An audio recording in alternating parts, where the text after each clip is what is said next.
আপনাদের অনুরোধ করব, আগে সালাত আদায় করুন, তারপরে কোরবানি করুন। তাহলেই পেয়ে যাবেন কিয়ামতের ময়দানে এক ফেলা হাউজে কাউসারের পানি, পিঙ্গল বর্ণের কবুতরের সমান সেই পাখির কাবাব। আসসালামু আলাইকুম রহমতুল্লাহ। ইন্নাল হামদুলিল্লাহ নাহমাদুহু ওয়া নুসাল্লি আলা রাসূলিল কারীম, আম্মা বা'দ।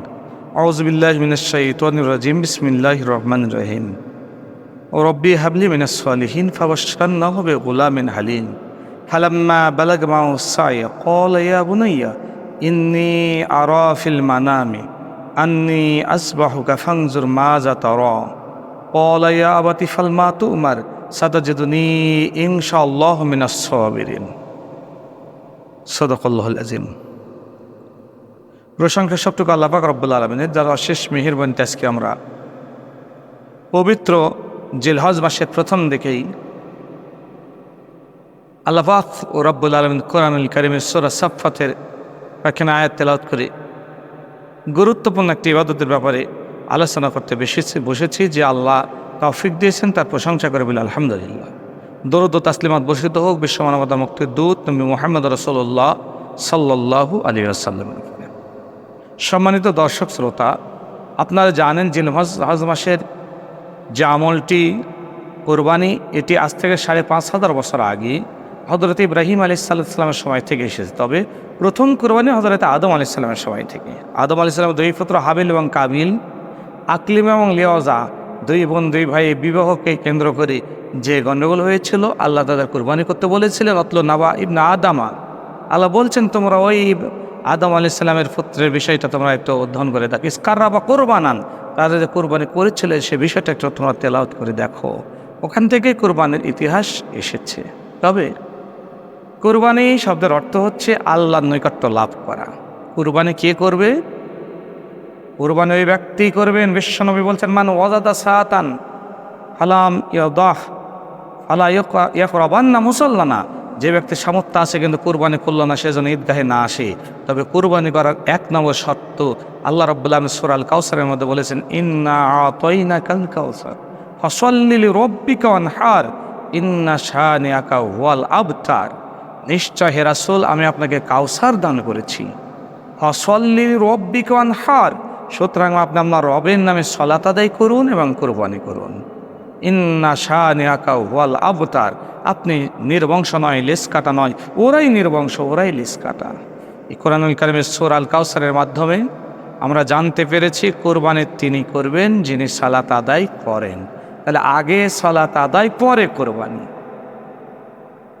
হাউজে কাউসারে এক ফেলা পানি যিনি পান করতে চান, হাউজে কাউসারের এক ফেলা পানি যিনি পান করতে চান কিয়ামতের ময়দানে, তার প্রথম দায়িত্ব হলো প্রথমেই সালাত আদায় করবেন, পরে কোরবানি করবেন। আসুন তাহলে কোরবানি তিনিই করবেন যিনি ৫ ওয়াক্ত সালাত আদায় করেন। তাহলে যিনি সালাত আদায় করেন তিনিই করবেন কোরবানি। বিশ্ব নবীর উপরে আয়াত নাজিল করলে আল্লাহ জানিয়ে দিলেন ইন্না আতাইনাকাল কাউসার, নিশ্চয় হে রাসূল আমি আপনাকে কাউসার দান করেছি। কাউসারটা কি? কাউসার হলে এমন একটি হাউজ, এমন একটি গর্ত, এমন একটি পানির ফোয়ারা, যেই পানিগুলো দুধের সাথে সাদা, মধুর চাইতে মিষ্টি, যার যেই হাউজের উপরে নেট দিয়ে ঘেরা আছে, নেটের নিচে পিঙ্গল বর্ণের পাখিগুলি সব উড়ে বেড়াচ্ছে, কিন্তু পাখিরা পায়খানা প্রস্রাব কিচ্ছুই করে না।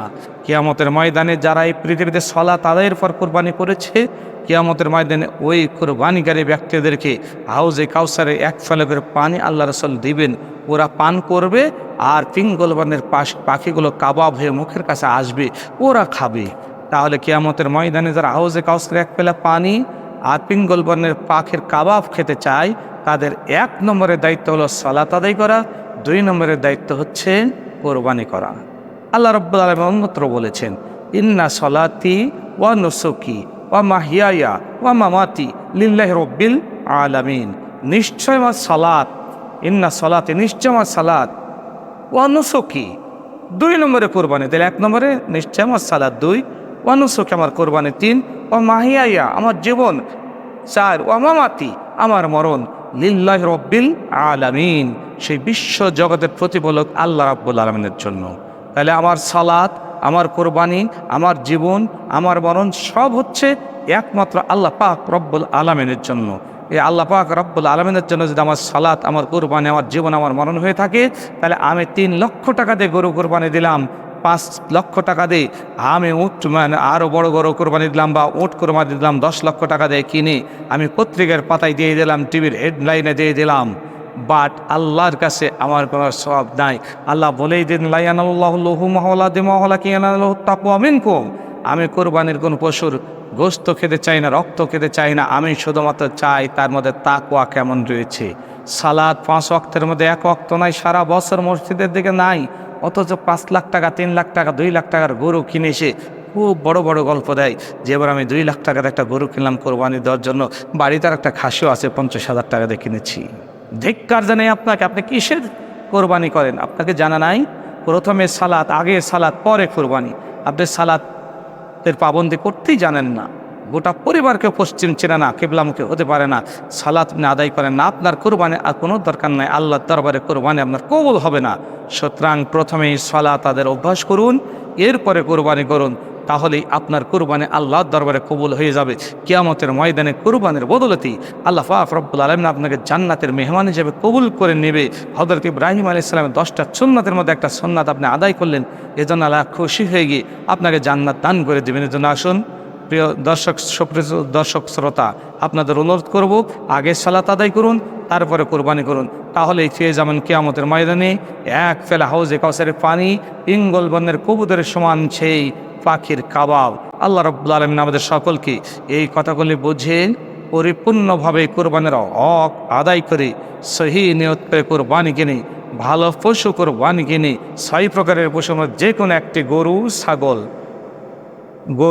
ছাগল, মহিষ, ভেড়া, দুম্বা, উট, এই 6 প্রকারের যে কোনো একটি পশু কোরবানি দিয়ে দিবেন, একটা পরিবারের জন্য একটাই। নাস আলা কুল্লি আহলি বাইতিন ফি কুল্লি আমিন আল উযহিয়াত, হে লোক সকল, তোমাদের প্রত্যেকটা পরিবারের জন্য একটা করে পশু কোরবানি দেওয়া উচিত। একটা করে পশু কোরবানি দিলেই গোটা পরিবারের সকলের উপর হয়ে যাবে। 7 ভাগে দিলে 7 জনের হবে, কিন্তু 7 পরিবারের হবে না। এই জন্য আসুন প্রত্যেক পরিবার একটি করে কোরবানি দ্বারা আমরা নিজেরা চেষ্টা করব এবং আল্লাহ পাক রব্বুল আলামিনের কাছে এর সওয়াব অর্জন করব, আর প্রথমেই সালাত আদায়কারী হয়ে যাব। আল্লাহ রব্বুল আলামিন আমাদের সকলকে সালাত আদায় করার পর কোরবানি করার তৌফিক দান করুক, আমরা বলি আমিন। সুবহানাকাল্লাহুম্মা ওয়া বিহামদিকা আশহাদু আল্লা ইলাহা ইল্লা আনতা আস্তাগফিরুকা ওয়া আতুবু ইলাইক। আসসালামু আলাইকুম ওয়া রাহমাতুল্লাহি ওয়া বারাকাতুহু।